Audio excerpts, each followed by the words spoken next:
Warahmatullahi wabarakatuh. Alhamdulillah hamdan katsiran thayyiban mubarakan fi kama yuhibbu rabbuna wa yarda, wassalatu wassalamu ala nabiyyina Muhammad wa ala alihi wa sahbihi wa man sara ala nahjihi bi ihsanin ila yaumil wa ba'd. Hadirin yang dirahmati oleh Allah Subhanahu wa taala, rekan-rekan sekalian, ikhwan akhwat, bapak-bapak, ibu-ibu yang saya muliakan, semoga kita sama-sama dirahmati, dimuliakan, dan terus diberikan petunjuk oleh Allah Tabaraka wa Ta'ala.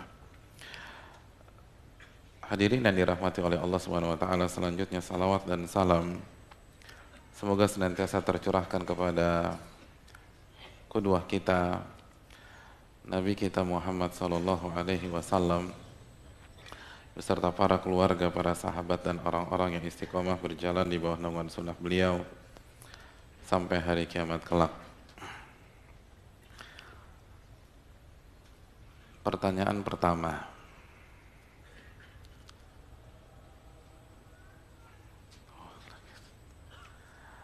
apa tafsir Abdullah bin Abbas terhadap firman Allah surat Ali Imran ayat 79? Siapa yang tahu? Alat, nama antum siapa? Hah? Begadang. Apa? Gadang.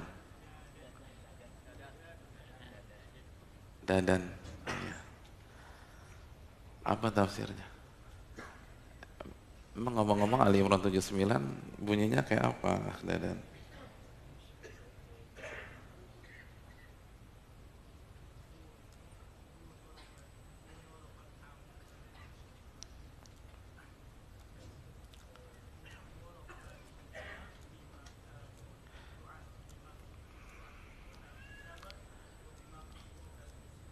Iya, terima kasih. Bukan dari awal ya. Walakin kunu rabbaniyin bima kuntum tu'allimunal kitab wa bima kuntum tadrusun. Apa penjelasan Ibnu Abbas tentang itu?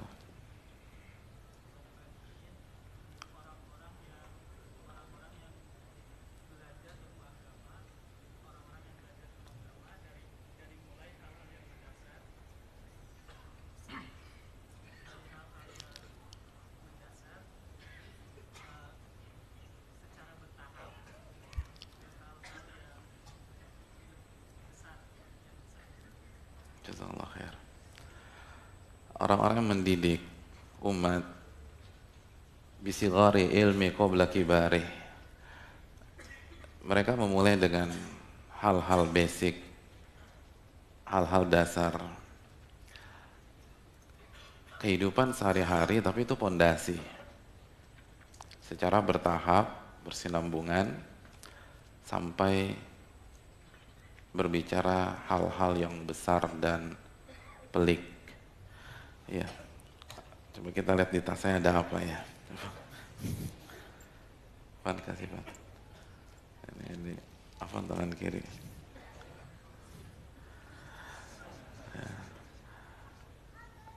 Ya, pertanyaan kedua. Pertanyaan yang kedua. Buat akhwat ya, akhwat ada mic. Ya. Akhwat, sebutkan sabda Nabi SAW tentang bagaimana semangatnya bagaimana semangatnya seorang muslim atau muslimah dalam mempelajari ilmu agama. Sebutkan redaksi bahasa Indonesianya dan riwayat siapa.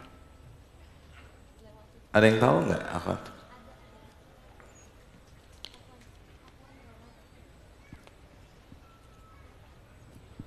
Assalamualaikum warahmatullahi wabarakatuh. Waalaikumsalam warahmatullahi wabarakatuh. Kalau ada dua kelompok yang selalu tamak dan tidak pernah kenyang, yaitu penuntut ilmu dan penuntut dunia. Hadis riwayat Az-Zahabi. Yang itu bukan Ustaz. Ya. Beri. Hadis riwayat Imam Hakim, tapi nggak apa-apa. Oh, salah ya? Iya, nggak usah panik, saya kasih.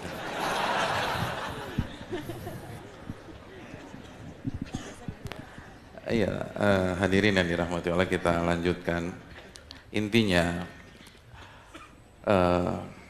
pada pertemuan yang lalu kita membahas dua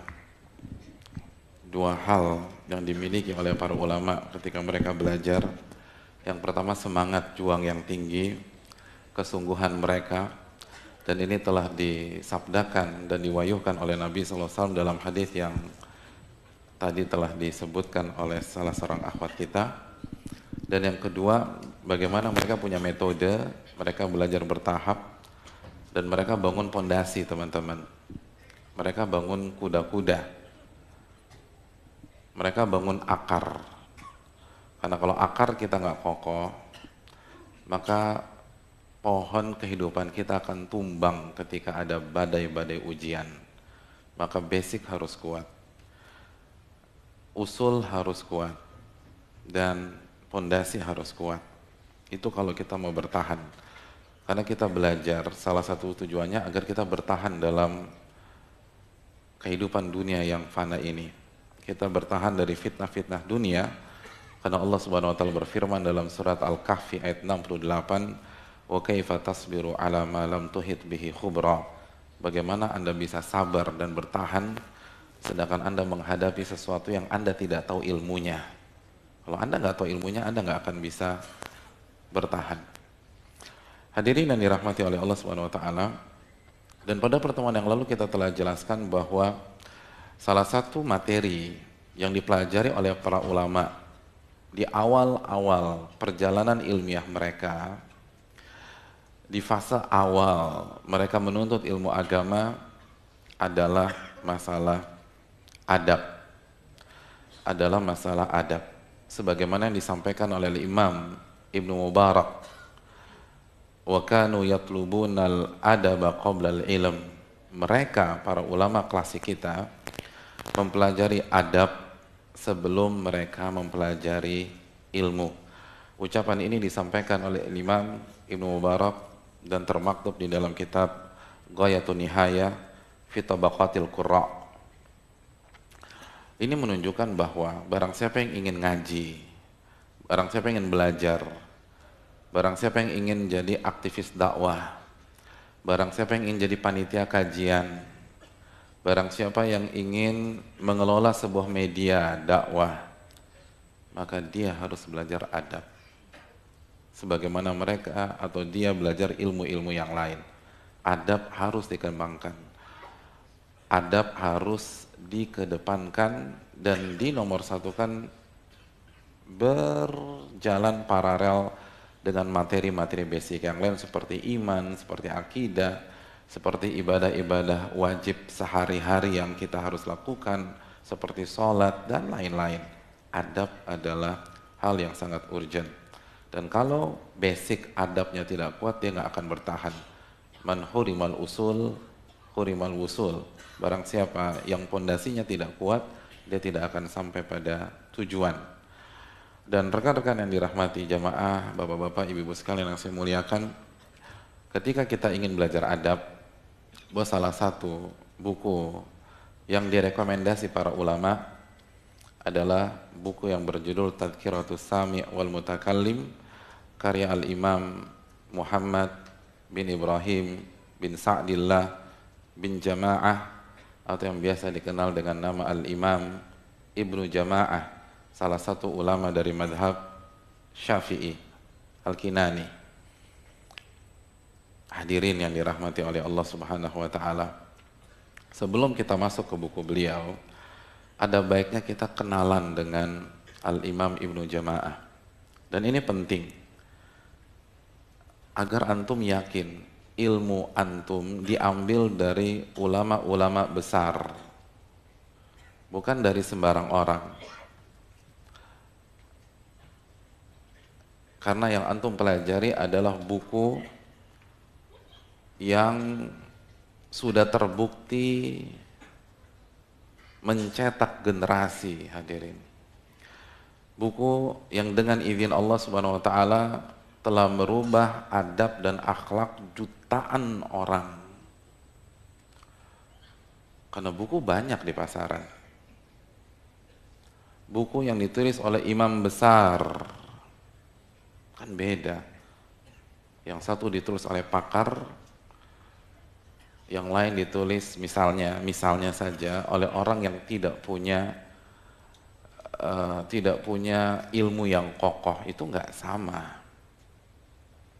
Oleh karena itu sebelum kita baca buku kita, hendaknya kita berkenalan dulu dengan penulisnya. Beliau adalah ulama yang bernama Muhammad bin Ibrahim bin Sa'dillah bin Jama'ah, salah satu ulama madhab Syafi'i. Jadi buku yang akan kita kaji adalah buku yang ditulis oleh salah satu ulama yang madhabnya dipilih oleh mayoritas umat Islam di negeri kita. Satu dari 4 imam madhab besar di dalam Islam. Tentu saja nggak diragukan. Bukan anak kemarin sore nih. Ini ulama yang lahir di tahun 639 dan beliau meninggal di tahun 733. Hadirin yang dirahmati oleh Allah Subhanahu wa taala, penulis buku ini adalah seorang Syekhul Islam. Jadi saking alimnya dinobatkan sebagai Syekhul Islam, syekhnya Islam, karena tahu semua. Bukan tahu semua 100% nggak pernah salah, tapi dia menguasai berbagai macam disiplin ilmu di dalam Islam. Dan yang mengatakan dan menobatkan beliau Syekhul Islam bukan saya, tapi Al-Imam Ibnu Katsir. Beliau mengatakan Al-Imam Ibnu Jama'ah adalah Syekhul Islam.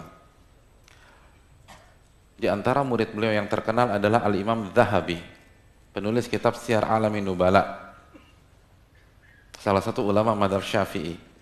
Al-Imam Dzahabi menceritakan tentang gurunya ini, kata Imam Dzahabi, walahu musyarakatun hasanah fi ulumil Islam ma'adin wa ta'abbud. Guruku Ibnu Jama'ah adalah sosok yang punya peran, yang punya andil yang sangat baik dalam berbagai macam ilmu keislaman. Di samping itu agamanya bagus, rajin ibadah kata beliau. Jadi ilmunya tajam, kuat, dan ibadahnya pun juga kuat. Ini testimoni dari muridnya. Dan cukuplah beliau punya murid dengan nama Imam Dzahabi. Jadi bukan hanya alim, bukan hanya pintar, bukan hanya tahu berbagai macam disiplin ilmu, tapi Al-Imam Ibnu Jama'ah juga rajin ibadah kepada Allah Subhanahu wa taala. Rajin zikir, rajin sholat, rajin puasa. Beliau ta'abbudnya kuat. Dan hadirin yang dirahmati oleh Allah Subhanahu wa taala, beliau menjadi qadhi di 3 wilayah besar. Beliau berkhutbah dan menjadi hakim, qadhi itu hakim,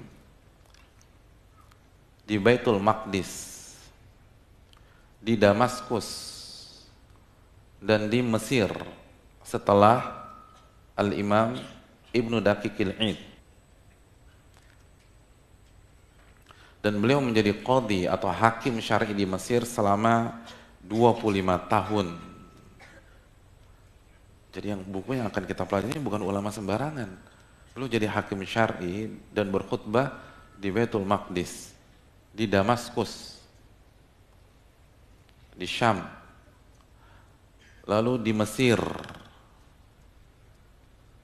Jadi orang yang punya kapasitas sebagai hakim syar'i di 3 wilayah tersebut, itu ilmunya nggak diragukan. Itu alimnya luar biasa. Makanya kata Imam Subki, Al-Imam Subki salah satu ulama dalam madzhab Syafi'i, beliau itu muhadditsun faqih. Beliau pakar hadis dan di waktu yang sama beliau adalah pakar fikih. Dzu aqlin la yaqumu asatinul hukama bima jama'a fi. Dan akalnya tuh cerdasnya luar biasa. Ini jenius. Sosok ini jenius kata Imam Subki. Kejeniusannya itu nggak bisa disaingi oleh para ahli-ahli hikmah yang lain. Walaupun mereka berkumpul jadi satu. Jeniusnya luar biasa. Dan itu juga dikatakan oleh Imam Ibnu Katsir. Dikatakan oleh Zahabi. Dikatakan oleh Taqiyuddin Muhammad bin Fahad Al-Makki. Dikatakan oleh As-Safadi. Ulama merekomendasi beliau. Kenapa kita perlu menjelaskan masalah ini? Sekali lagi hadirin, ketika kita hidup di zaman fitnah seperti ini, kita harus memastikan bahwa referensi yang kita pelajari itu referensi yang benar, referensi yang bukan main-main. Ulama papan atas dunia, bukan orang yang baru lahir kemarin sore. Dan ketika antum mengatakan, antum misalnya ngaji buku apa, ngaji Tadhkiratus Sami, saya rasa nggak ada orang yang mensesatkan antum. Apalagi di Indonesia, ini ulama Syafi'i, ini ulama madhab Syafi'i. Jadi ini penting, mengetahui siapa di balik buku ini penting. Apalagi yang merekomendasi Ibnu Katsir, Adz-Dzahabi, As-Subki. Oh hadirin, recommended bagi orang yang mau belajar, bagi orang yang mau mengkaji. Jadi begitu kita mendengar penjelasan beliau di buku ini, tenang kita, aman. Ini ulama ini bukan hanya LC, ini bukan hanya MA atau dokter. Iya, kalau LC kan belum tentu. Ini Syekhul Islam, ini faqih, ini muhaddits, ini alim. Dan yang merekomendasi bukan guru besar Universitas A, guru besar Universitas B. Yang merekomendasi Adz-Dzahabi. Dan salah satu muridnya Adz-Dzahabi. Dan salah satu yang suka dengan fatwa-fatwa Ibnu Jama'ah adalah Al-Imam Nawawi. Ada orang yang menyampaikan fatwa-fatwa dalam fatwa-fatwanya Ibnu Jama'ah, pandangan-pandangan Ibnu Jama'ah di hadapan Imam Nawawi, fastahsan. Dan Imam Nawawi mengatakan itu pandangan yang bagus, itu fatwa yang bagus. Jadi diakui sama Nawawi rahimahullah.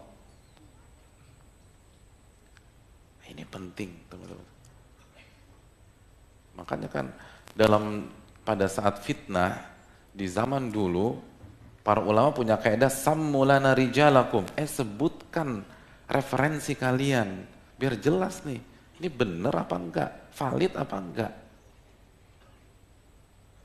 Karena sekali lagi, kalau kita bicara di dalam dunia ilmu, retorika itu penting, humor segar itu adalah bumbu yang selama tidak berlebihan itu positif, tapi yang terpenting adalah referensi. Agama kita adalah agama referensi, hadirin. Allah berfirman dalam surat Al-Baqarah ayat 111, "Qul hatu burhanakum in kuntum shadiqin." Tunjukkan burhan kalian, bukti kalian, data kalian, referensi kalian kalau kalian memang benar. Agama kita adalah agama referensi. Referensinya apa? Ini yang perlu kita camkan bersama-sama. Dan hadirin yang dirahmati oleh Allah Subhanahu wa taala, beliau punya beberapa buku dan salah satunya adalah Tadhkiratus Sami. Dan buku ini direkomendasikan para ulama. Di antara ulama yang merekomendasikan buku ini adalah Al-Allama Asy-Syaikh Ubaidullahir Rahmani Al-Mubarakfuri.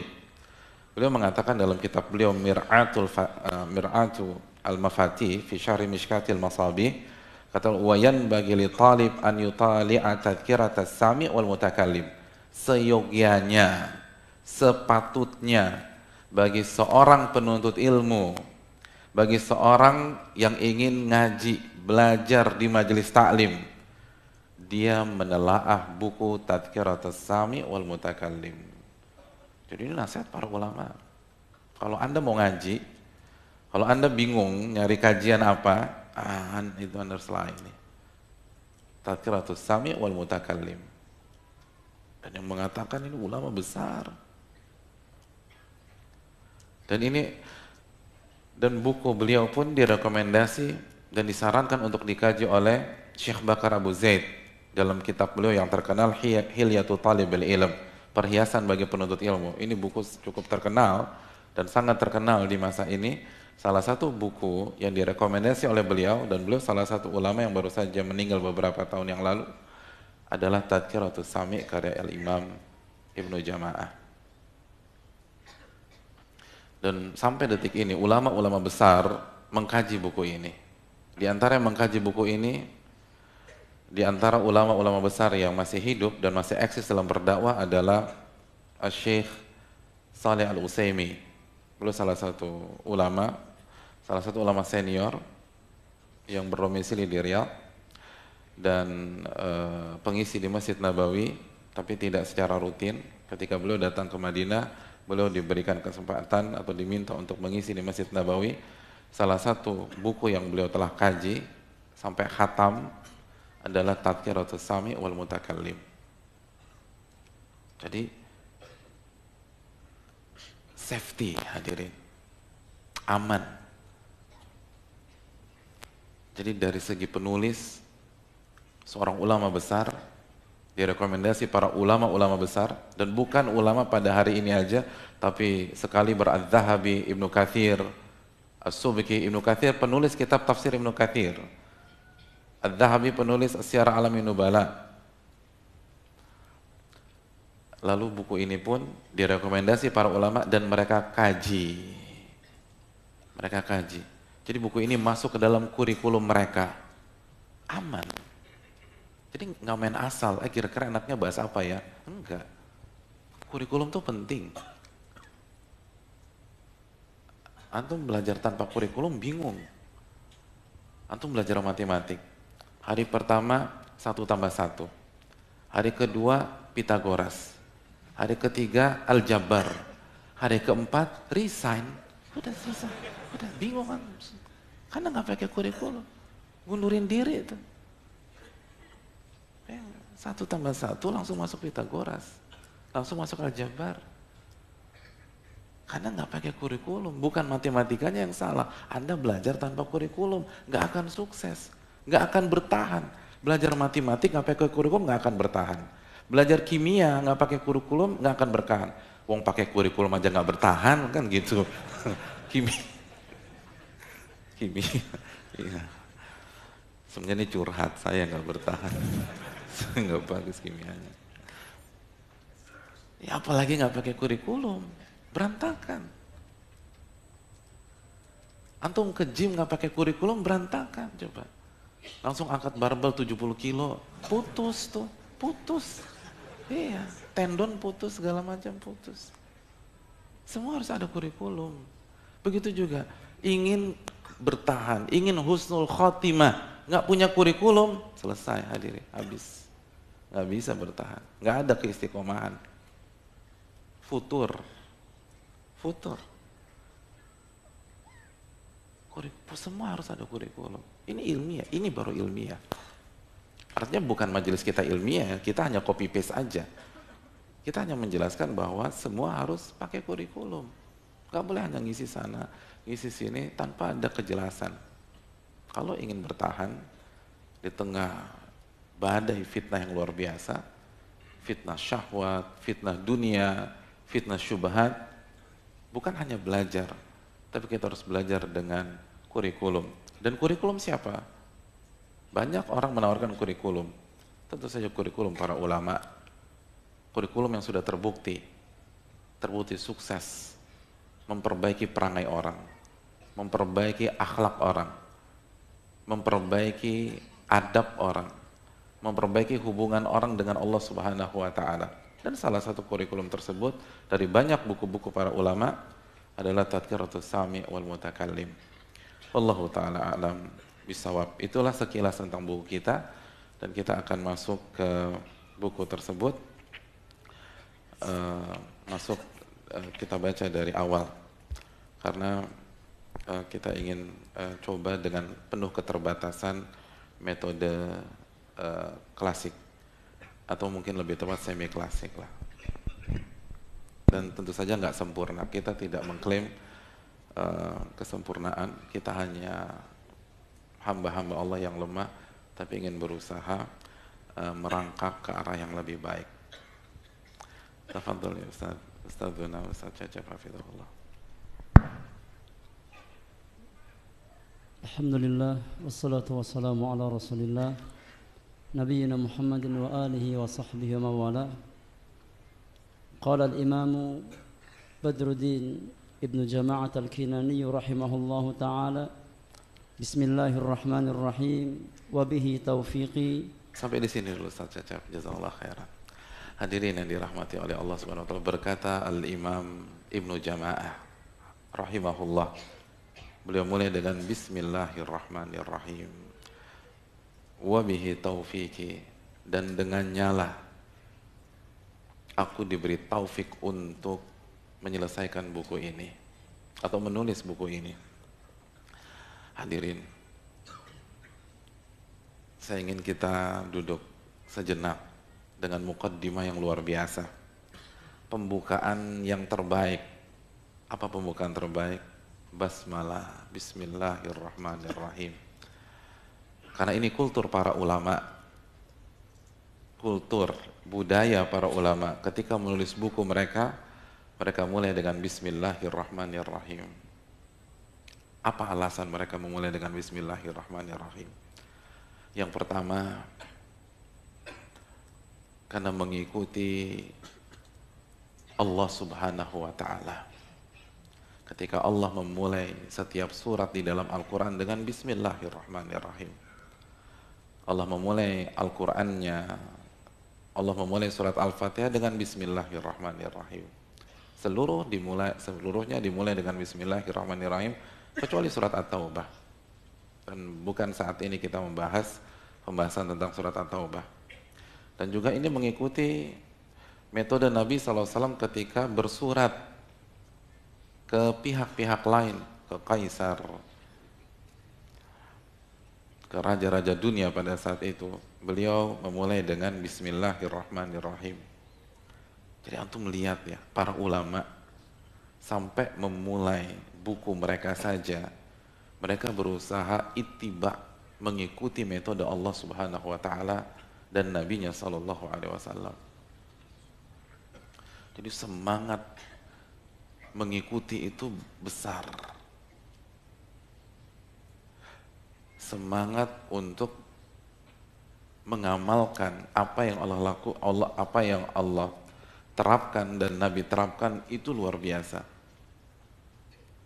Makanya kita tahu para ulama klasik terlalu mengatakan, ini istata'ta alla tahuka ra'saka illa bi akharin faf'al. Kalau Anda bisa untuk tidak menggaruk kepala Anda kecuali dengan hadis, pakai hadis ketika garuk kepala. Jadi kalau ada hadisnya, garuk kepala itu pakai 3 jari, terus 3 kali gerakan terus, 1, 2, 3, berhenti, 1, 2, 3, misalnya, itu begitu tuh lakuin tuh. Atau kalau garuk kepala mulai dari kanan, baru kiri, baru depan, belakang, lakuin tuh kayak gitu. Kalau ada ya. Makanya jangan setengah-setengah, atau jangan suka motong-motong kajian, ini bahaya nih. Kalau ada, nggak ada begitu, antum bebas. Antum mau dari belakang dulu, mau depan dulu, gitu loh, mau di random begitu, itu terserah. Tapi itu semangat. Kalau Anda nggak bisa untuk menggaruk kecuali dengan mengikuti akar, lakuin tuh kata para ulama. Itu semangatnya. Karena semangat berittiba, semangat mengikuti Nabi SAW. Kan Allah katakan, in kuntum tuhibbunallah fattabi'uni yuhibbukumullah wa yaghfir lakum dzunubakum. Surat Ali Imran ayat 31. Katakanlah, jika kalian mencintai Allah Subhanahu wa ta'ala, ikuti aku, ikuti. Ini konsep para ulama. Konsep para ulama lintas mazhab, termasuk ulama-ulama Syafi'iyah seperti Ibnu Jama'ah. Ini konsep dasar mereka. berittiba kepada Nabi Shallallahu Alaihi Wasallam. Jadi Nabi nulis surat awal Bismillah, Bismillah. Allah mulai surat-surat dalam Al-Quran dengan Bismillahirrahmanirrahim, ikut Bismillahirrahmanirrahim. Itu yang pertama, hadirin. Alasan yang kedua,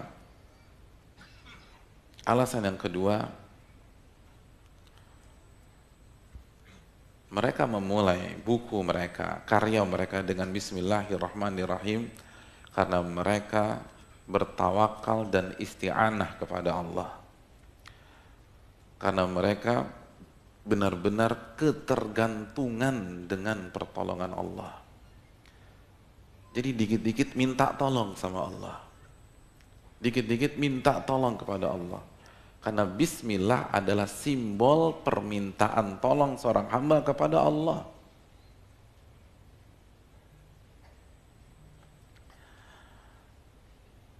Karena hadirin yang dirahmati oleh Allah Subhanahu wa taala, ketika kita baca Bismillahirrahmanirrahim dengan menyebut nama Allah, apa makna dari bi dalam basmalah? Ba kasroh bi, Bismillahirrahmanirrahim. Ulama mengatakan makna bi adalah ba isti'anah, permintaan tolong kepada Allah.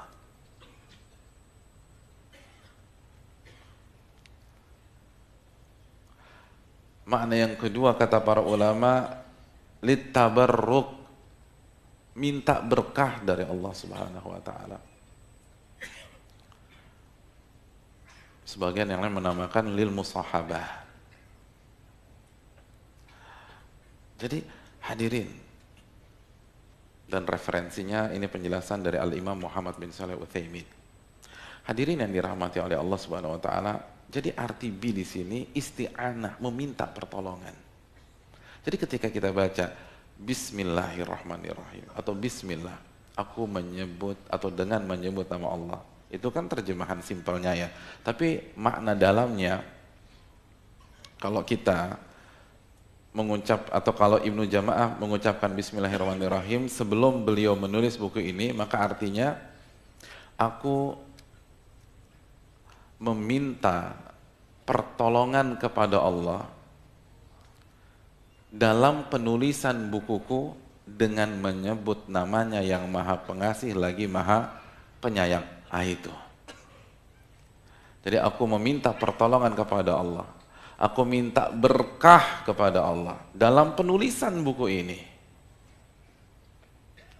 dengan menyebut namanya yang maha pengasih lagi maha penyayang. Antum keluar rumah, antum baca Bismillah. Artinya apa? Maknanya apa? Antum hayati itu. Berarti maknanya aku meminta pertolongan kepada Allah Subhanahu wa taala dengan menyebut namanya dengan menyebut namanya dalam perjalananku ini, dalam aktivitasku di luar rumah ini. Kan kita keluar. Jadi minta pertolongan kepada Allah. Ini isti'anah. Antum makan Bismillah, itu artinya aku minta tolong. Saya minta tolong kepada Engkau ya Allah. Saat saya makan biar dilancarkan, biar nggak ada masalah, dan semoga makan ini jadi berkah dalam kehidupan saya. Itu artinya itu. Dan ini sunnah. Nabi SAW bersabda dalam hadis yang dikeluarkan Ibnu Hibban, dihasankan oleh Ibnu Salah, dan Syekh bin Baz mengatakan hasan li ghairihi, kullu amrin dhi balin lam yubda bismillah fahuwa abtar. Setiap hal positif, setiap kegiatan positif yang tidak dimulai dengan bismillah, maka terputus dari keberkahan. Gak berkah kata Nabi SAW. Gak berkah. Setiap kegiatan yang positif, kalau nggak dimulai dengan bismillah, nggak berkah kata Nabi SAW. Hadis ini dihasankan oleh sebagian para ulama seperti tadi Ibnu Salah dan Ibnu Baz rahimahumullahu taala. Udah masuk Isya ya? Udah. Udah. Iya, hadirin yang dirahmati Allah, kita jeda sejenak untuk mengerjakan salat Isya berjamaah. Dan insya Allah kita akan lanjutkan tentang poin ini, penting sekali. Dan banyak kita yang lupa tentang basic ini. Wassalamualaikum warahmatullahi wabarakatuh. Assalamualaikum warahmatullahi wabarakatuh.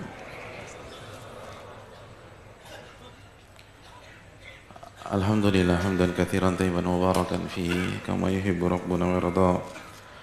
Wassalatu wassalamu ala nabiyyina Muhammad wa ala alihi wa sahbihi wa man sara ala nahjihi bi ihsanin ila yaumil wa ba'd. Hadirin yang dirahmati oleh Allah Subhanahu wa taala, basmalah yang dijadikan pembukaan oleh Al-Imam Ibnu Jama'ah menunjukkan kepada kita bahwa prinsip para ulama kita di dunia ilmu adalah tawakal kepada Allah, meminta pertolongan kepada Allah, dan mengembalikan segala urusan hanya kepada Allah Subhanahu wa taala. Dan ini atmosfer dunia ilmu, hadirin. Kalau antum ingin masuk ke dunia ilmu, ingin datang dan aktif di kajian, ini prinsip yang harus antum miliki. Jangan bosan-bosan bertawakal kepada Allah. Selalu minta kepada Allah Subhanahu wa taala. Dan ini terlihat dari berbagai macam tindak tanduk para ulama. Terlihat dari sikap-sikap mereka. Di antaranya ini, mereka memulai buku-buku mereka dengan Bismillah. Dan Bismillah artinya meminta pertolongan kepada Allah, minta keberkahan kepada Allah Subhanahu wa taala. Jadi walaupun mereka cerdas-cerdas, Al-Imam Ibnu Jama'ah di usia muda itu sudah jadi hakim syar'i. Tapi beliau tidak mengandalkan kecerdasan beliau ketika menulis buku ini. Yang beliau andalkan adalah kekuatan Allah. Yang beliau andalkan adalah ilmu Allah Subhanahu wa taala. Makanya beliau mulai dengan Bismillahirrahmanirrahim. Dan di antara potret para ulama tentang masalah ini, bagaimana mereka menamai buku-buku mereka. Banyak para ulama menamai buku-buku mereka berdasarkan prinsip ini. Prinsip tawakal, prinsip isti'anah. Dan banyak contoh masalah ini. Contohnya Al-Imam Ibnu Hajar, Al-Imam Ibnu Rajab ketika mensyarah Sahih Bukhari. Judul apa yang beliau berikan ya untuk buku beliau? Fathul Bari. Fathul Bari. Apa arti Fathul Bari? Fat itu pembuka. Al-Bari salah satu nama Allah Subhanahu wa taala. Itu judul buku, itu ada filosofinya. Artinya, saya tidak akan bisa menulis syarah Bukhari kecuali dibuka oleh Al-Bari Allah Subhanahu wa taala. Allahu akbar. Dari judul buku aja sudah melambangkan ketawakalan seseorang. Dari judul buku saja sudah melambangkan ketergantungan seseorang kepada Allah Subhanahu wa taala. Al-Imam Syaukani punya buku tafsir, judulnya apa? Fathul Qadir. Al-Qadir adalah nama Allah Subhanahu wa taala. Jadi beliau ingin mengatakan, saya nggak akan bisa menulis buku tafsir seperti ini kecuali dibuka sama Allah Subhanahu wa taala. Secerdas apapun mereka nggak bisa. La haula wala quwata illa billah. Tidak ada daya dan kekuatan kecuali dengan petunjuk Allah Jalla wa ala. Di antara mereka ada yang istikharah sebelum mencantumkan hadis. Sebagaimana yang dilakukan oleh Imam Al-Bukhari. Sebelum mencantumkan hadis istikharah. Sebelum menyantumkan hadis istikharah. Sebelum menyantumkan hadis istikharah. Jadi antum bayangkan, untuk satu buku saja ribuan kali beliau istikharah. Dia mau ngapain sih? Mau ke Singapura? Enggak, nyantumkan hadis. Jelas-jelas syar'i. Jelas-jelas sebuah ibadah. Tapi khawatir, kalau saya mengandalkan kecerdasan saya, jangan-jangan salah menyantumkan. Babnya sama hadisnya nggak nyambung. Atau mungkin hadisnya bermasalah. Hadisnya beliau pikir sahih jadi lemah. Al-Imam Bukhari, hadirin yang dirahmati oleh Allah, ulama yang cerdasnya begitu luar biasa, alimnya begitu luar biasa, kemampuan hafalannya begitu luar biasa, tapi begitu mencantumkan hadis istikharah, istikharah, istikharah, istikharah. Istikharah artinya meminta pandangan dan tuntunan dari Allah Subhanahu wa taala. Istikharah artinya meminta advice dari Allah Jalla wa ala. Itu orang cerdas. Yang cerdasnya ribuan kali daripada kita. Istikharah setiap menyantumkan hadis. Ribuan kali istikharah hanya untuk satu buku. Antum, saya dalam hidup ini berapa kali istikharah? Coba. Paling sekali. Pas mau merit, mau kawin. Iya. Udah gitu kawinnya cuma sekali. Udah sekali seumur hidup. Subhanallah. Makanya kurang berkah hidup kita dibanding para ulama. Para ulama setiap Al-Imam Muzani, Al-Muzani rahimahullah, murid dari Al-Imam Syafi'i, setiap memasukkan sebuah bab istikharah. Makanya berkah. Berkah. Itu adalah simbol ketergantungan seorang hamba kepada Allah. Bicara dunia ilmu, bicara ketergantungan sama Allah, bukan ketergantungan dengan makhluk. Bukan ketergantungan dengan manusia. Bukan ketergantungan dengan dunia. Ilmu itu adalah ketergantungan kepada Allah. Contoh yang lain, ketika mereka lupa, hadirin. Ketika mereka lupa. Sebagaimana Al-Imam Abu Hanifah, sebagaimana yang disampaikan oleh Al-Imam Ali Al-Qari dalam kitab Tabaqatul Hanafiyah. Al-Imam Abu Hanifah, kalau ada masalah, idza ushkilat alaihi mas'alatun, jika beliau berhadapan dengan masalah, lalu beliau lupa, atau beliau bingung, apa ya jawabannya ya? Mana yang rajih? Apa kata beliau? Beliau bicara di hadapan murid-muridnya, ini pasti gara-gara dosa yang pernah saya perbuat. Saya perbuat. Bukan antum perbuat, bukan saya perbuat. Imam Abu Hanifah bicara di hadapan para murid-muridnya. Ini gara-gara dosa. Yang bikin saya lupa nih, ini dosa nih. Tapi bukan nyalain murid-muridnya, kayaknya saya yang berdosa. Lalu beliau istighfar, dalam riwayat beliau salat kepada Allah Subhanahu wa taala. Beliau salat. Dan ini sesuai dengan sabda Nabi. Nabi mengatakan Nabi itu idza hazabal amru faza ila shalah. Nabi itu kalau ada masalah, salat 2 rakaat. Sebagaimana hadis yang dikeluarkan oleh Imam Abu Dawud. Salat. Karena tergantung sama Allah. Karena mereka paham benar firman Allah dalam surat Al-Baqarah ayat 45, wasta'inu bis sabri was shalah. Minta pertolongan kepada Allah dengan sabar dan salat. Makanya ketika mereka berharap buku mereka seperti Sahih Bukhari, seperti Mukhtasar Al-Muzani, beliau berharap buku-buku mereka ditolong oleh Allah, salat tuh, salat. Kita lupa salat. Kita jarang minta pertolongan. Minta pertolongan kepada Allah. Ini dunia ilmu, hadirin. Dunia ilmu itu demikian.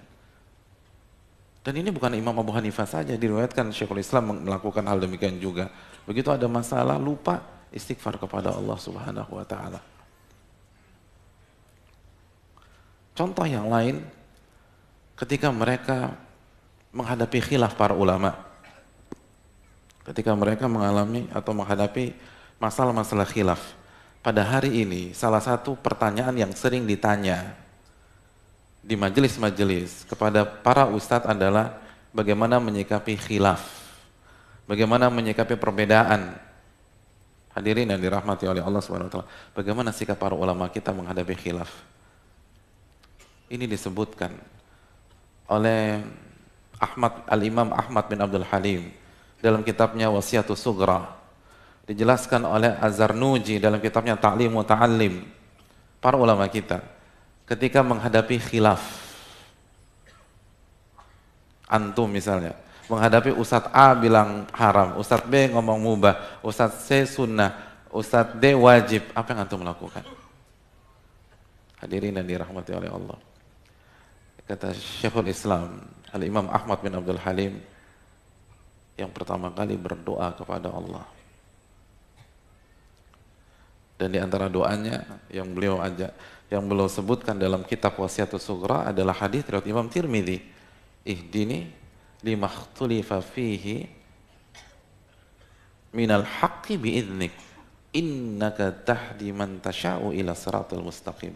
Ya Allah, berikanlah petunjuk dalam masalah yang diperselisihkan oleh manusia di hadapanku. Berilah petunjuk dengan hak. Sesungguhnya engkau menunjukkan orang yang kau kehendaki ke jalan yang lurus. Subhanallah. Langkah pertama ketika ada khilaf, doa kepada Allah. Bukan cek dalil, bukan analisa, bukan research, bukan memainkan kemampuan usul fikih kita dalam bab tarjih atau bab ta'arud bainal adillah. Itu bab-bab yang ada dalam ilmu usul fikih. Mungkin yang belum belajar ilmu usul fikih belum pernah mendengar istilah tersebut. Itu bab-bab untuk menentukan mana yang rajih kalau ada khilaf. Yang pertama kali doa, minta, ya Allah berikanlah aku petunjuk dalam masalah yang diperselisihkan oleh ustadz-ustadz ini. Misalnya kalau antum orang awam, tolong kasih petunjuk, doa dulu. Doa. Ini ada yang bilang haram, ada yang bilang wajib, ada yang bilang sunnah, ada yang bilang bid'ah. Yang mana yang benar? Doa kepada Allah. Minta dulu sama Allah. Jangan andalkan otak kita dulu, andalkan kekuatan Allah. Ada sebuah penjelasan menarik yang disampaikan oleh Imam Az-Zarnuji, salah satu ulama mazhab Hanafiyah. Kata beliau, hasilnya pasti beda antara orang ketika menghadapi masalah, ketika menghadapi masalah ilmiah yang khilaf misalnya, lalu dia berdoa dengan orang yang langsung meneliti atau mengandalkan akalnya. Kata Imam Az-Zarnuji, yang pertama, dia berusaha menyelesaikan masalah tersebut dengan bantuan Allah Subhanahu wa taala. Karena dia minta tolong sama Allah. Ihdini limakhtulifa fihi bil haqqi min indi. Dia minta pertolongan kepada Allah. Jadi ketika menghadapi khilaf, dia minta bantuan kepada Sang Khalik. Adapun orang yang ketika menghadapi masalah khilaf, lalu dia langsung, sekali lagi, langsung berusaha mengkomparasikan dalil, langsung berusaha meninjau kekuatan dalilnya, dan tidak berdoa kepada Allah Subhanahu wa taala. Artinya, kata Imam Zarnuji, dia berusaha menyelesaikan masalah di hadapannya dengan meminta bantuan kepada makhluk. Karena akal seseorang adalah makhluk. Kemampuan analisa seseorang adalah makhluk. Kira-kira, kata beliau, sama apa enggak antara orang yang meminta pertolongan kepada Sang Khalik dengan orang yang meminta pertolongan kepada makhluk? Beda. Oh, dalam tuh hadirin, dalam. Karena akal itu makhluk, semua sepakat akal itu makhluk. Dan ini terapkan dalam kehidupan kita sehari-hari. Ketika kita ada masalah, langsung daya analisa. Ada masalah, langsung yang pertama kali katakan, ingat pengalaman. Bermain logika. Berarti Anda berusaha memecahkan masalah Anda dengan makhluk. Ya beda lah. Dengan orang begitu ada masalah istikharah. Ada masalah doa. Ada masalah sholat 2 rakaat. Beda hadirin. Dan itu yang dilakukan Nabi SAW. Idza hazabal amru. Nabi kalau ada masalah, sholat rakaatain. Beliau sholat 2 rakaat. Karena beliau tidak mau meminta bantuan kepada makhluk sebelum minta bantuan kepada Allah Subhanahu wa taala. Gak mungkin sama antara orang yang meminta bantuan kepada Sang Khalik dengan orang yang meminta bantuan kepada makhluk. Pasti beda. Beda. Allah mengatakan, ud'uni astajib lakum, minta kepadaku, aku kabulkan tuh. Surat Ghafir ayat 60. Aku kabulkan, minta bantuan kepadaku, minta doa. minta pertolongan kepadaku. Wa idza sa'alaka ibadi anni fa inni qarib ujibu da'watad da'i idza da'an falyastajibu li wal yu'minu bi la'allahum yarshudun. Kalau hamba-hambaku tanya tentang diriku, katakan aku dekat. Ujibu da'watad da'i idza da'an. Aku kabulkan doa orang yang meminta kepada diriku. Surat Al-Baqarah ayat 186.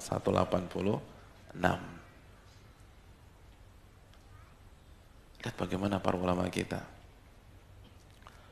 Dan ini sekali lagi, ini kekuatannya dunia ilmu hadirin. Ini yang membedakan ahli ilmu dengan orang awam. Ini yang membedakan orang yang benar-benar meresapi ilmunya dengan orang yang hanya sekedar datang ke kajian. Orang yang benar-benar dalam ilmunya, dikit-dikit minta kepada Allah. Dikit-dikit minta kepada Allah. Dikit-dikit minta kepada Allah.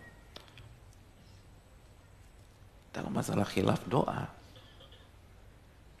Dalam masalah khilaf doa, baru mentarjih, baru berusaha menyelesaikan dengan ilmu usul fikihnya. Tapi yang pertama doa kepada Allah.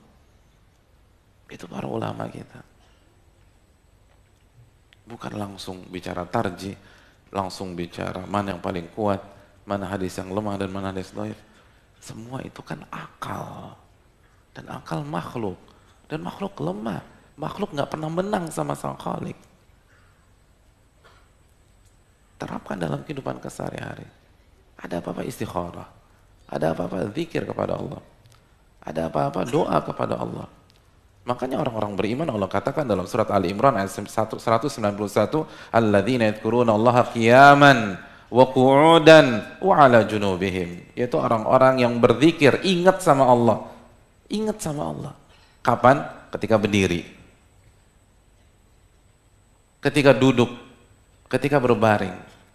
Kenapa Allah sebutkan ketika berdiri, ketika duduk, ketika berbaring? Ulama mengatakan karena secara umum kondisi manusia kalau nggak berdiri, duduk, berbaring.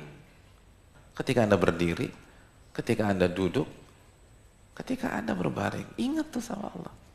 Cara ingatnya gimana? Itu ada kalau nggak zikir, doa, istikharah, minta petunjuk, kan ingat tuh. Atau paling nggak baca bismillah deh. Kullu amrin dzibalin lam yubda bismillah fahuwa abtar. Setiap amalan atau aktivitas yang positif nggak dimulai dengan bismillah, terputus dari keberkahan. Baca bismillah. Ini kita kepedean.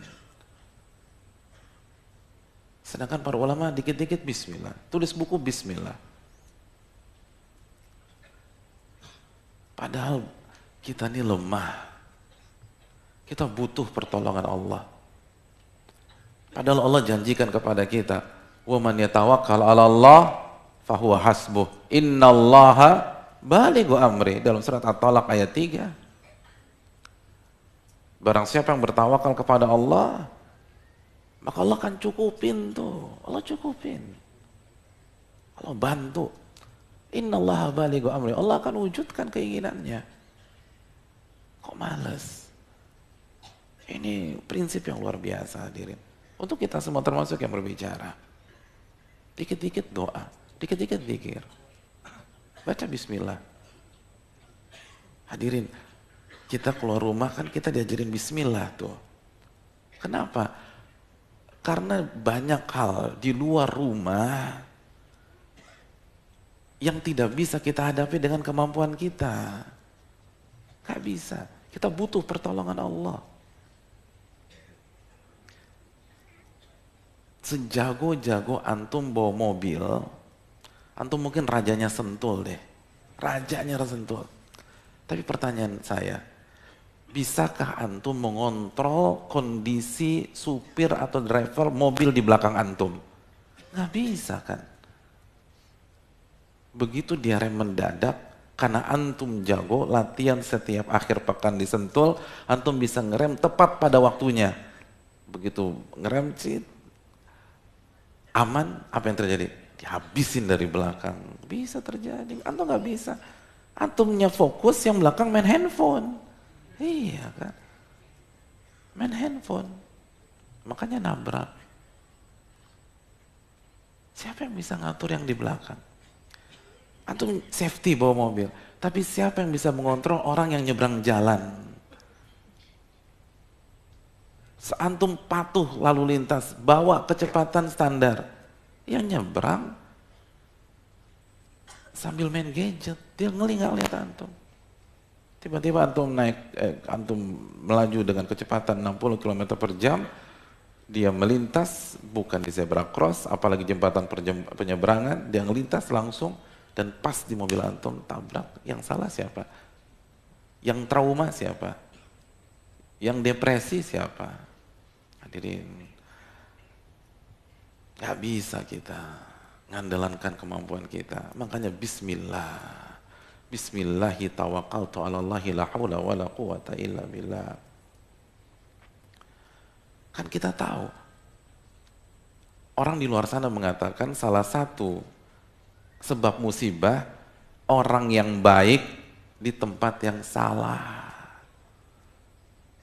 Siapa yang bisa menuntun kita kalau begitu? Kalau bukan Allah Subhanahu wa taala. Kita baik nih, tapi tempat yang salah. Habis. Jadi jangan lupa baca bismillah. Jangan lupa berdoa kepada Allah. Banyak orang mau masuk rumah, lupa baca bismillah. Lupa baca doa masuk rumah. Lupa baca doa masuk rumah. Ayo coba, doa masuk rumah apa? Yang belakang. Kayaknya udah lama gak pulang nih yang belakang. Iya, jadi lupa. Lama gak pulang jadi gak diamalin. Dulu apal sih Pak Ustadz, tapi terakhir pulang tuh 3 tahun lalu. Jadi lupa. Kan tadi udah dibilang, doa masuk rumah tuh bismillah. Bismillah. Oh, simpel Ustadz. Iya. Makanya pulang.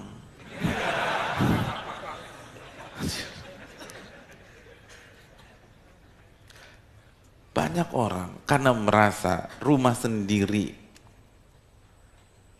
Banyak orang merasa rumah sendiri, merasa tempat yang paling safety, lupa tuh baca bismillah ketika masuk rumah. Lupa minta pertolongan kepada Allah dalam menjalani aktivitas di dalam rumah, lupa. Padahal masalah di dalam rumah seringkali lebih besar daripada di luar rumah. Kita ambil contoh, kita tanya para akhwat ibu-ibu di belakang, pernah nangis nggak dalam hidup?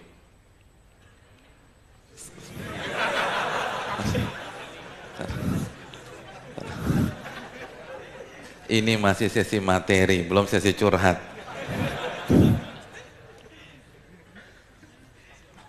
Tenang. Coba jawab dengan jujur pertanyaan saya yang kedua ini. Kalau kita ingat-ingat lagi, saat kita nangis disebabkan sebuah masalah, sebuah tekanan, sebuah pressure. Selama kita hidup, ibu-ibu di belakang, lebih sering nangis di luar rumah atau di dalam rumah? Tuh, antum ingat dengar tuh. Berarti masalah lebih banyak mana? Di dalam rumah apa di luar rumah? Dalam. Iya. Mayoritas ibu-ibu lebih banyak nangis di dalam rumah. Iya. Itu berarti masalah dalam rumah itu enggak mudah. Banyak kasus perceraian tuh masalah dalam rumah, bukan di luar rumah, dalam. Kan berantemnya di dalam rumah. Antum kalau berantem sama istri di dalam kamar antum atau kamar tetangga? Kan dalam kamar. Gak mungkin, gue pinjam rumah lo dong, gue mau berantem nih. Gak ada. Orang udah berantem di dalam. Apa penyebabnya? Lupa minta pertolongan sama Allah. Lupa tuh, kepedean. Merasa pintar, merasa bisa mengontrol semuanya. Merasa yang saya hadapi bukan mafia, bukan preman. Yang saya hadapi istri saya sendiri. Yang saya hadapi suami saya sendiri, atau yang saya hadapi anak-anak, dia lupa bahwa istri atau pasangan itu fitnah. Yang butuh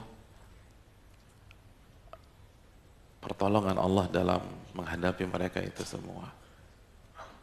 Dan itu yang dimiliki para ulama. Para ulama kenapa hidupnya berkah? Itu tadi, minta pertolongan kepada Allah. Mereka hidupnya ketergantungan dengan Rabbul Alamin, bukan dengan makhluk. Kita, sebagian kita yang lebih tepat, mungkin termasuk saya sendiri, itu masih harus belajar lagi untuk bisa menyikapi hal itu dengan hanya bertawakal kepada Allah Tabaraka wa Ta'ala. Kalau kita benar-benar bisa, fahuwa hasbuh tuh. Kalau hati kita benar-benar tergantung sama Allah, itu api yang panas bisa jadi dingin. Kok bisa jadi dingin? Iya, karena Nabi Ibrahim alaihissalam benar-benar hanya tergantung kepada Allah. Sampai ketika malaikat menawarkan pertolongan dan bantuan, apa kata Nabi Ibrahim? Amma anta fala. Adapun engkau wahai malaikat, saya nggak punya urusan dengan kamu. Saya hanya tawakal kepada Allah. Hasbiyallah wa ni'mal wakil. Cukuplah saya bergantung kepada Allah dan dia sebaik-baik tempat bergantung. Langsung Allah turunkan, ya narukuni bardan wasalaman ala Ibrahim. Wahai api, jadikanlah dingin dan nyaman. Bardan wasalaman, dingin dan nyaman. Bukan hanya dingin. Kalau dingin bisa mati beku. Dingin dan nyaman. Dalam riwayat itu baju semua kebakar. Hanya jasad Nabi Ibrahim yang nyaman di sana. Tawakal sama Allah. Kenapa kita nggak yakin? Malakum la tarjuna min Allah. Kenapa Anda nggak berharap sama Allah Subhanahu wa Ta'ala? Oleh karena itu hadirin sekalian, ketika kita melihat bagaimana para ulama mulai buku mereka dengan bismillah, lalu Al-Imam Ibnu Jamah mengatakan bihi taufiki, dan hanya dengannya, lihat bihi taufiki, hanya Allah yang bisa kasih taufik kepada diriku. Ini kan dalam ilmu balaghah, takdim mahaku ta'khir bihi taufiki. Jar majrurnya di depan. Artinya hanya Allah tuh yang bisa kasih taufik kepada saya sehingga buku ini jadi. Akhirnya bayangkan beliau menulis ini di masa abad ke-7 dan awal abad ke-8, sekarang di 1439 kita nikmatin buku beliau. Atau bayangin pahalanya kayak apa? Pahala buat beliau. Karena diberkahi. Kenapa berkah? Itu kan bismillah kan berkah. Bismillah kan minta pertolongan, minta keberkahan, berkah. Sampai sekarang eksis buku ini. Padahal zaman belum nggak ada royalti, nggak ada penerbit, nggak ada yang ngejagain. Sampai hari ini kita nikmatin. Dan itu pahala buat beliau. Dan sekali lagi, ini bukan karena pribadi beliau, tapi karena kunci yang beliau gunakan, dan kunci itu ada di depan kita. Kunci itu tawakal, kunci itu meminta pertolongan, dan Allah sudah ajarkan kepada kita tiap hari. Allah wajibkan kita baca 17 kali dalam sehari. Iyyaka na'budu wa iyyaka nasta'in. Hanya kepada Engkau kami beribadah dan hanya kepada Engkau kami meminta pertolongan. Kenapa sih Allah masukkan konsep ini ke surat Al-Fatihah? Lalu Allah melalui lisan nabinya mengatakan la salata biman lam yaqra bi Fatihatil kitab. Tidak ada salat yang sah bagi orang yang tidak membaca Al-Fatihah. Pastikan ada sesuatu hadirin. Pastikan ada pesan. Pastikan ada message dari sini. Kenapa konsep ini disuruh untuk dibaca berulang-ulang kali? Minimal 17 kali. Itu kalau kita nggak sholat sunnah. Tapi antum yang sholat sunnah, sholat duhanya berapa rakaat, tahajudnya luar biasa, lalu rawatibnya bisa puluhan kali kita baca iyyaka na'budu wa iyyaka nasta'in. Artinya apa? Hanya kepada Engkau kami beribadah dan hanya kepada Engkau kami meminta pertolongan. Al-Imam Tabari dalam kitab tafsirnya, beliau mengatakan kenapa konsep ini memiliki dua penggalan. Karena yang pertama tujuan kita beribadah. Iyyaka na'budu itu ibadah. Wa ma khalaqtul jinna wal insa illa liya'budun, dalam surat Ad-Dzariyat ayat 56. Tidaklah aku ciptakan jin dan manusia kecuali untuk beribadah. Jadi iyyaka na'budu itu tujuan hidup kita. Lalu penggalan kedua, wa iyyaka nasta'in, itu jalannya. Artinya Anda tidak akan bisa beribadah kepada Allah, Anda tidak akan bisa husnul khatimah kecuali Allah tolong Anda. Dan Allah tidak akan tolong Anda dengan maksimal kecuali Anda meminta dan meminta pertolongan kepadanya. Dan itulah makna wa iyyaka nasta'in. Ini yang bisa disampaikan pada kesempatan kali ini. Insya Allah kita akan lanjutkan di pekan depan biidznillah ta'ala. Dan sekali lagi saya pribadi lebih memilih kita santai dalam menjelaskan kata demi kata yang disampaikan oleh Imam Ibnu Jamaah, karena ini kajian rutin dan tidak terburu oleh waktu. Wassalamualaikum warahmatullahi wabarakatuh. Apabila ada pertanyaan atau ada koreksi dari apa yang saya sampaikan, saya berikan kesempatan. Wassalamualaikum warahmatullahi wabarakatuh. Ya, terima kasih. Assalamualaikum warahmatullahi wabarakatuh. Alhamdulillah wassalatu wassalamu ala rasulillah wa ba'd. Ada yang bertanya, tadi disebutkan sebuah athar, man istata'ta alla tahukka ra'saka illa bi athar faf'al. Apabila Anda bisa untuk tidak menggaruk kepala Anda kecuali dengan athar, kecuali dengan hadis, maka lakukanlah. Ucapan siapakah dan apa referensinya?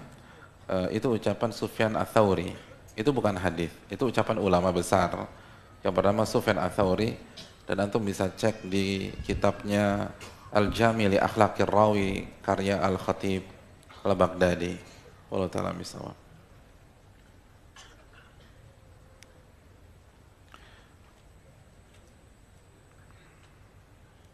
Assalamualaikum Ustaz. Waalaikumsalam warahmatullahi wabarakatuh. Bagaimana cara sholat 2 rakaat yang kalau ada masalah itu kemudian diniatkan sholat apa Ustaz? Jazakallahu khairan. Doakan istiqomah ya Ustaz. Ya, terima kasih jazakallahu khair atas pertanyaannya. Sebagian para ulama mengatakan bahwa itu sholat sunnah mutlak. Jadi sholat sunnah mutlak saja 2 rakaat salam, 2 rakaat salam, 2 rakaat salam. Lalu kita meminta kepada Allah Subhanahu wa taala agar Allah menghilangkan masalah kita. Jadi kita niatkan dan kita minta agar Allah membantu kita untuk menyelesaikan masalah-masalah kita. Wallahu ta'ala misal. Dan tidak disebutkan sholat secara spesifik sebagaimana beberapa riwayat tentang masalah ini, seperti ada riwayat dari Abdullah bin Abbas dan lain-lain. Intinya sholat mutlak dan kita niatkan agar Allah membantu kita dalam menyelesaikan masalah-masalah kita. Saya sudah menadhur seorang akhwat, namun tidak sesuai dengan apa yang saya pikir. Tidak sesuai dengan apa yang saya pikir seperti wajah. Namun agamanya insya Allah bagus. Saya sudah istikharah namun masih ragu. Mohon nasihatnya Ustaz. Syukran Ustaz. Alamat email. Iya, terima kasih jazakallahu khair atas pertanyaannya. Hadirin yang dirahmati oleh Allah. Para ulama fikih menyatakan seperti yang dijelaskan oleh Syekh Sulaiman Ar-Ruhaili, pengisi di Masjid Nabawi. Beliau pakar fikih di kota Nabi pada saat ini. Beliau mengatakan secara global memilih pasangan itu kriterianya 2. Yang pertama agamanya baik, dan yang kedua kita suka secara personal. Kita suka secara personal. Dan salah satu yang dimaksud dengan personal itu wajah, fisik, gitu. Jadi fisiknya kita hendaknya kita suka, gitu loh. Kalau nggak suka, ke depan berat dan banyak yang divorce dalam masalah ini. Oh, berarti fisik diperhitungkan. Iya, makanya kan ada syariat nazar. syariat nadhar dalam beberapa hadis-hadisnya itu secara tegas menjelaskan kepada kita bahwa fisik diperhitungkan. Fisik diperhitungkan, baik laki-laki ke wanita atau wanita ke laki-laki. Karena fitrah laki-laki suka dengan fisik wanita, sebagaimana fitrah wanita suka dengan fisik laki-laki. Yang jadi masalah banyak pihak itu melupakan faktor ini. Padahal sahabat saja itu punya perhatian tentang masalah ini. Tapi sebagian karena mungkin ketidaktahuan itu tidak menggubris, akhirnya ada kendala ketika mereka menikah. Maka perhatikan masalah fisik. Terus saya sudah istikharah, tapi masih ragu, mohon nasihatnya. Jadi gini hadirin, kaidah, ada sebuah teori dalam ilmu usul fikih, itu menyatakan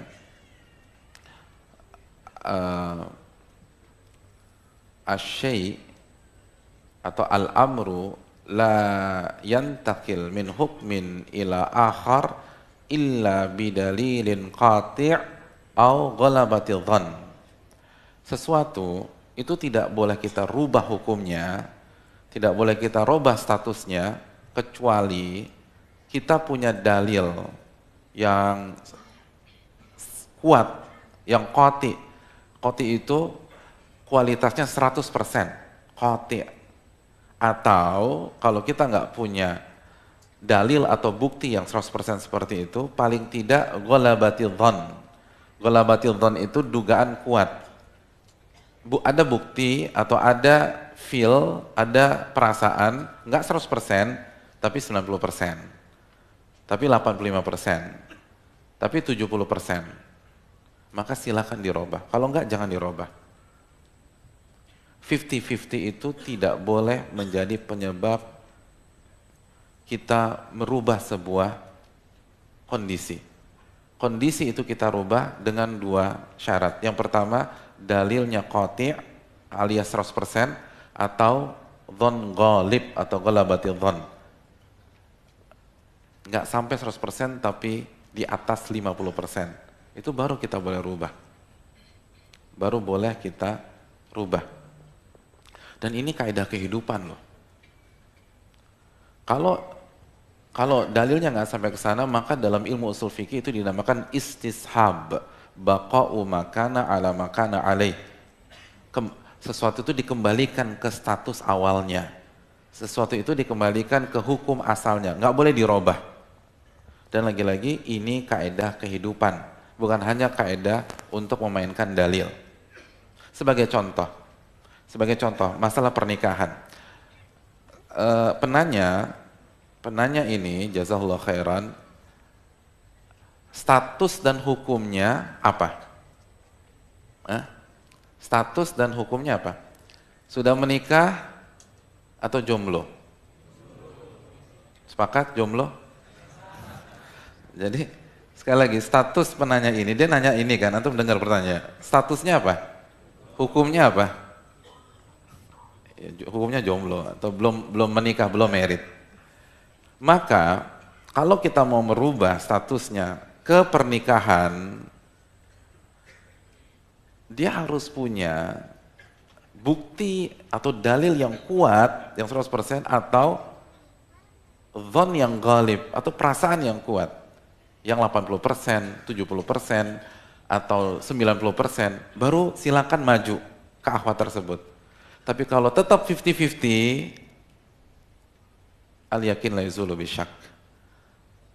Kondisi yang meyakinkan tidak boleh dirubah atau dihilangkan karena 50-50. Jadi jangan melangkah kalau 50-50. Jangan melangkah. Tetap istiqomah jadi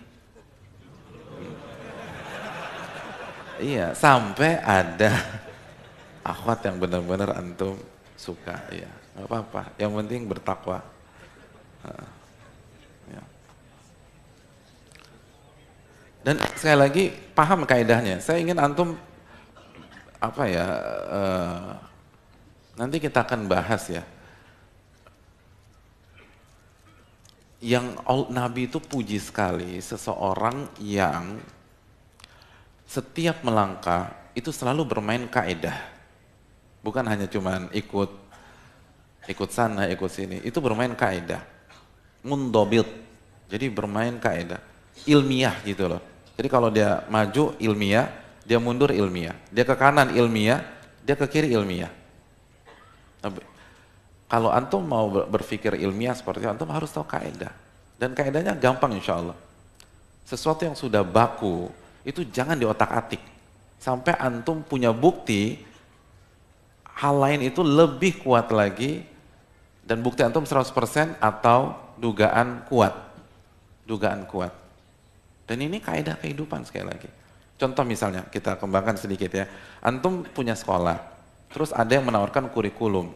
Sedangkan antum udah punya kurikulum, dan kurikulum antum sudah terbukti. Murid-murid antum keterima di PTN sana, PTN sini. Nah begitu ada orang yang presentasi kurikulum baru, antum jangan cepat-cepat main rubah.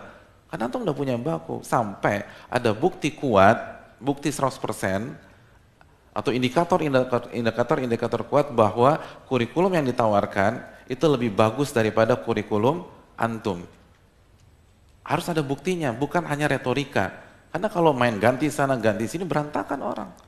Habis. Gitu. Makanya kan di dunia olahraga tuh ada istilah apa? Don't change the winning team. Itu kan don't change the winning team tuh itu. Antum sudah punya tim juara, jangan diotak-atik lagi. Jangan diotak-atik. Itu udah jelas juara tuh. Antum bayangkan, Islam udah bahas teori ini 15 abad yang lalu. Al-istishab, baqa'u makana ala makana alai.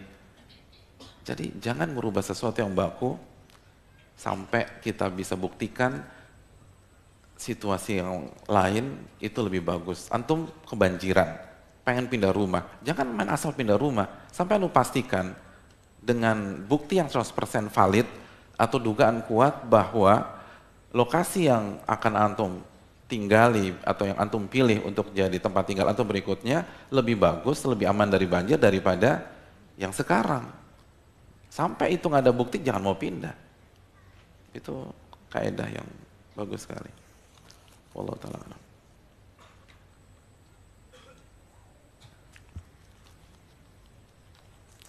Kenapa?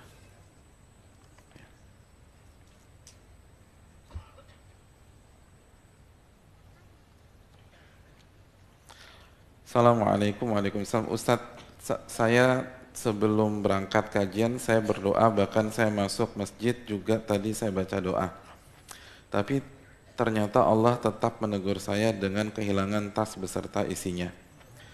Dan karena panik saya langsung lapor ke panitia, bukan lapor ke Allah.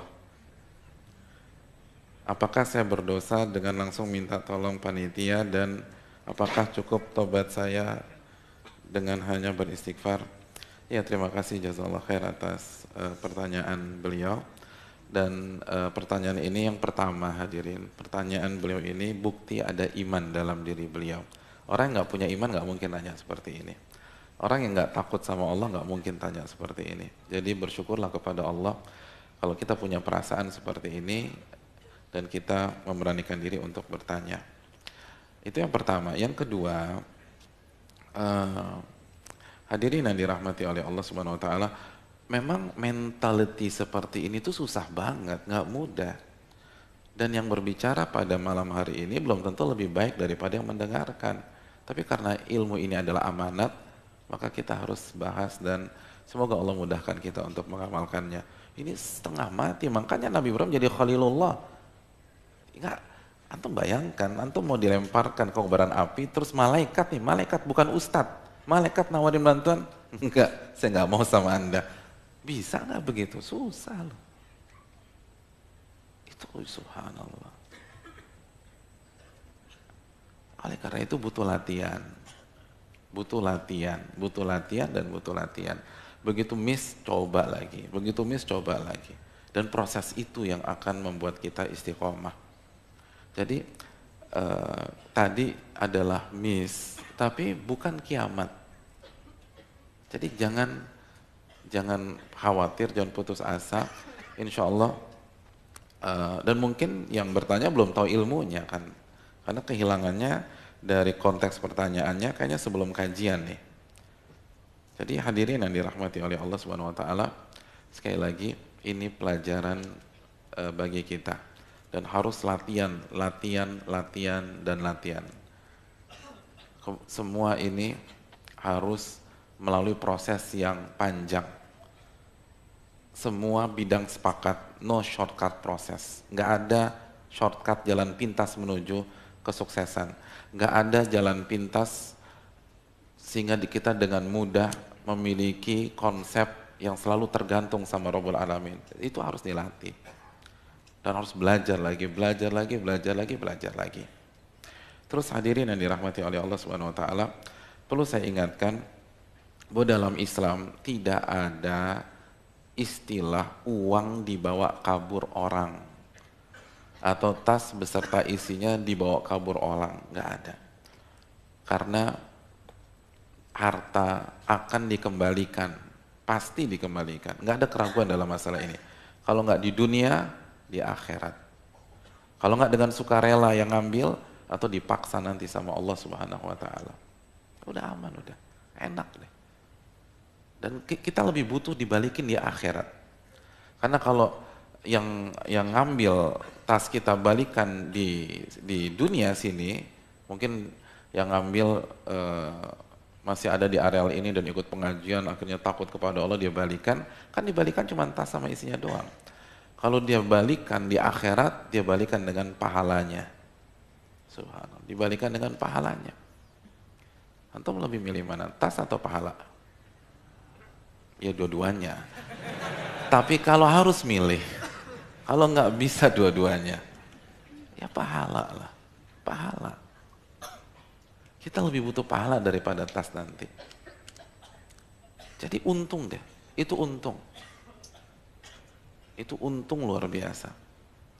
Jadi kalau dia nggak balikin nih, nggak balikin sama sekali, memang ribet sih. Apalagi kalau semua surat ada kartu, semua ada di sana.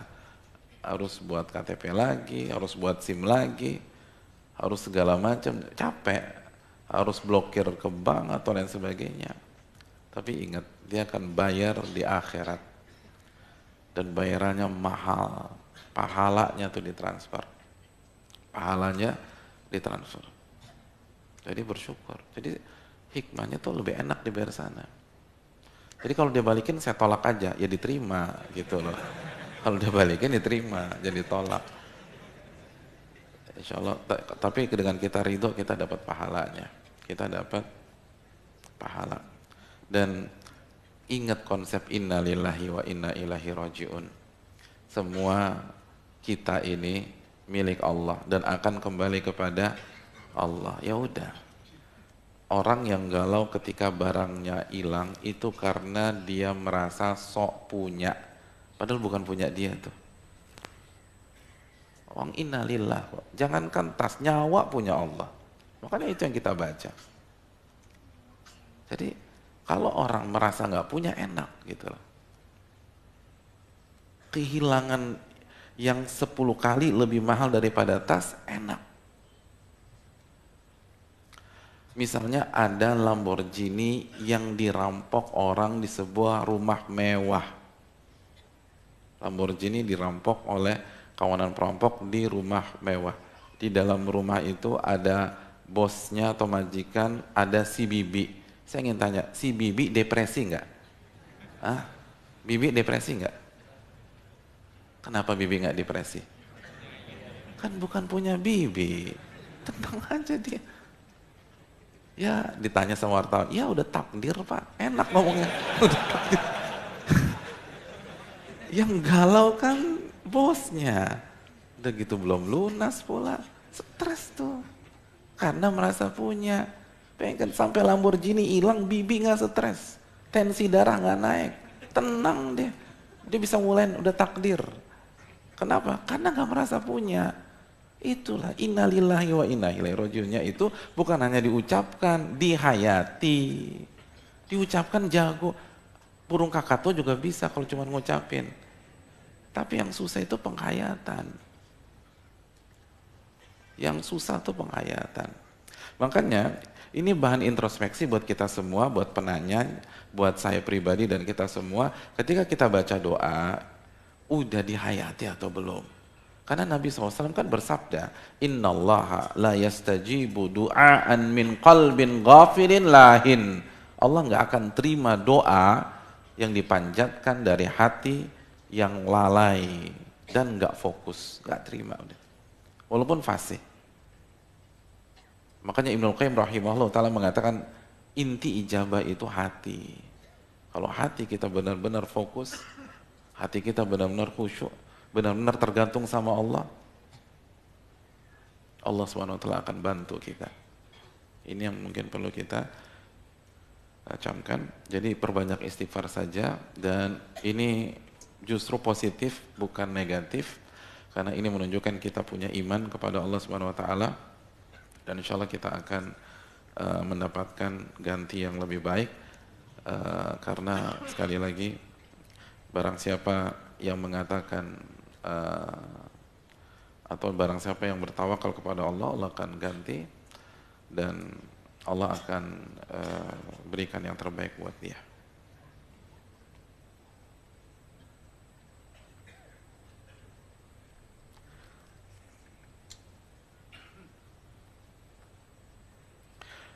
Assalamualaikum warahmatullahi wabarakatuh. Apakah setiap melakukan istikharah harus salat dulu? Bolehkah langsung baca doa istikharah? Ya, terima kasih jazakallahu khairan atas pertanyaannya. Jawabannya diperbolehkan, karena inti istikharah adalah doanya. Salat adalah muqaddimah kata para ulama, dan ini diperkuat dari beberapa riwayat dari para sahabat Nabi SAW yang langsung berdoa tanpa salat. Wallahu ta'ala alam bisawab. Jadi kalau antum ada di mobil lagi bingung nih gitu loh, Mas Waze bilang ke kanan, Mas Google bilang ke kiri, bingung antum gitu loh. Ya udah antum istikharah. Dan antum nggak perlu turun. Jangan turun, jangan. Anda baca doa dari mobil gitu. Wallahu ta'ala alam.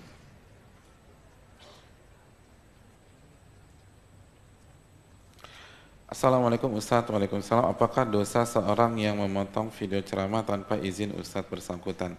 Iya, terima kasih jazakallahu khair atas pertanyaannya. Hadirin yang dirahmati oleh Allah Subhanahu wa taala.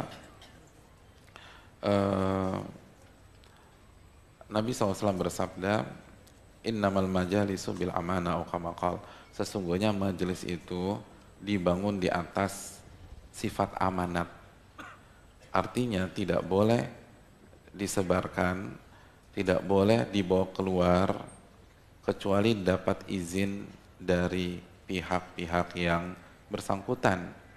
Nggak boleh, karena itu amanat.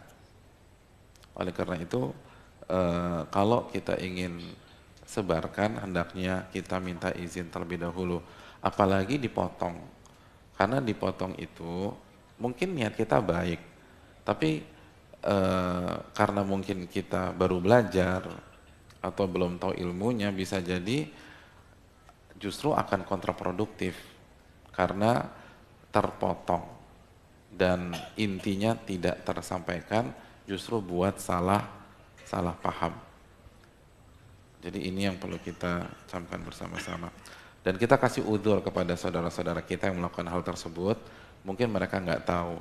Jadi sekali lagi, dalam ilmu hadirin, buat diri kita harus berusaha idealis, kita harus berusaha bertakwa kepada Allah semampu kita dan evaluasi diri. Tapi buat orang lain, kedepankan husnudzon, baik sangka sama orang dan kasih udzur. Faltamis li akhika sab'ina udzra, kata para ulama. Kasih udzur sebanyak 70 kali kepada saudara Anda. Jadi mungkin nggak tahu, mungkin khilaf dan seterusnya. Dan kalau udah terlanjur antum tarik, antum minta izin sama ustadznya. Allah ta'ala alam.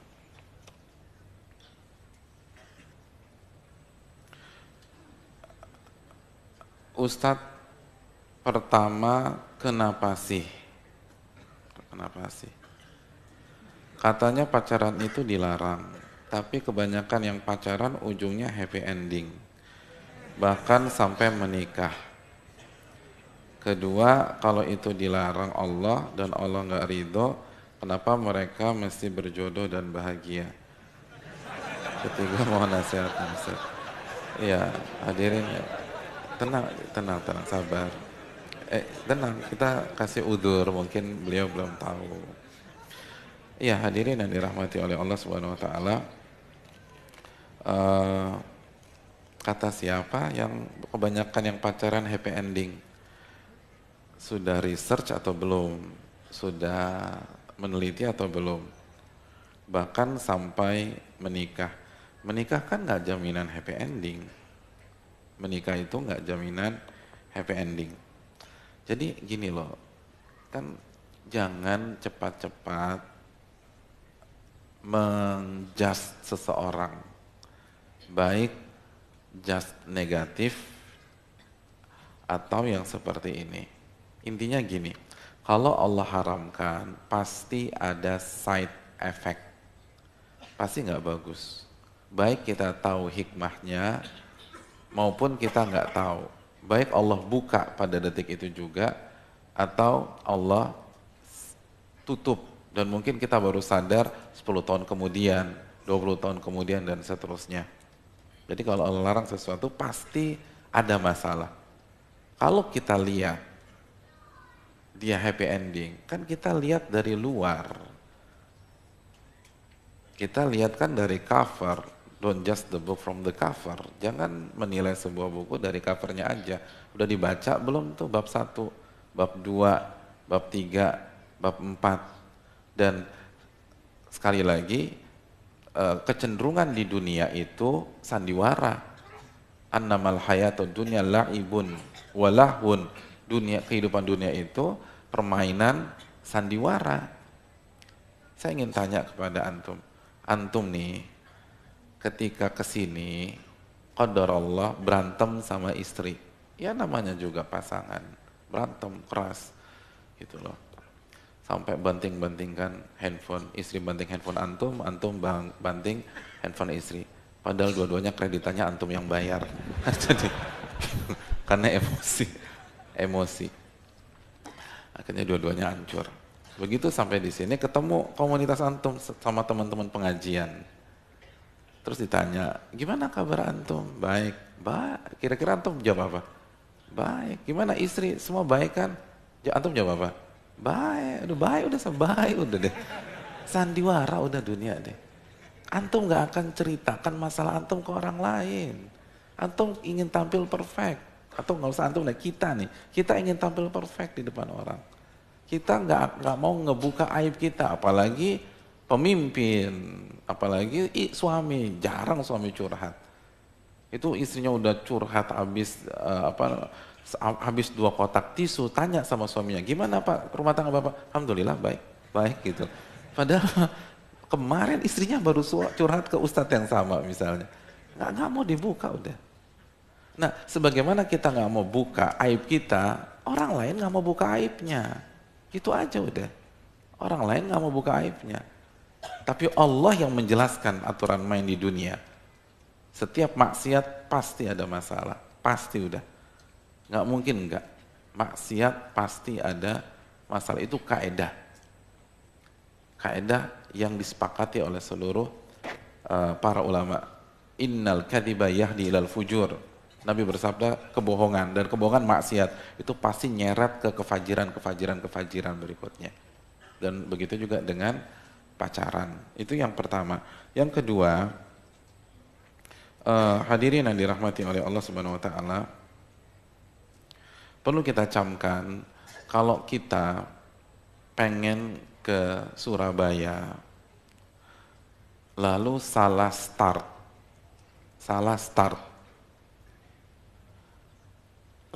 antum masuk ke tol Merak, antum nggak akan sampai ke Surabaya karena startnya salah, startnya keliru. Nah begitu juga, mungkinkah kita mendapatkan pernikahan yang sakinah, mawaddah, warahmah, dunia akhirat kalau startnya salah arah? Susah, kecuali muter balik. Muter baliknya itu dengan cara apa? Taubat kepada Allah. Bisa sih, tapi dua-duanya harus taubat. Tapi kalau tetap kekeh dengan konsep demikian, nggak bisa udah. Ini udah salah arah. salah naik pesawat udah, salah naik kereta, nggak mungkin sampai. Kecuali kalau dia cut di sana, dia tobat kepada Allah, dia turun dan dia ganti arah. Terus yang berikutnya, bedakan antara ridho dan kehendak. Allah menghendaki ya, menghendaki. Udah capek nih hadirin. Habis. Airnya udah habis juga. Ya, kasih udur tenang. Panitia udah capek, antum nggak boleh ketawain.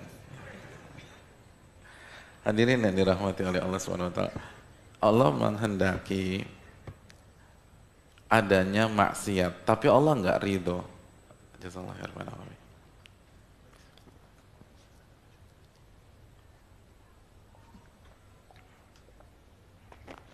Jadi Allah menghendaki maksiat, tapi Allah nggak ridho dengan maksiat tersebut.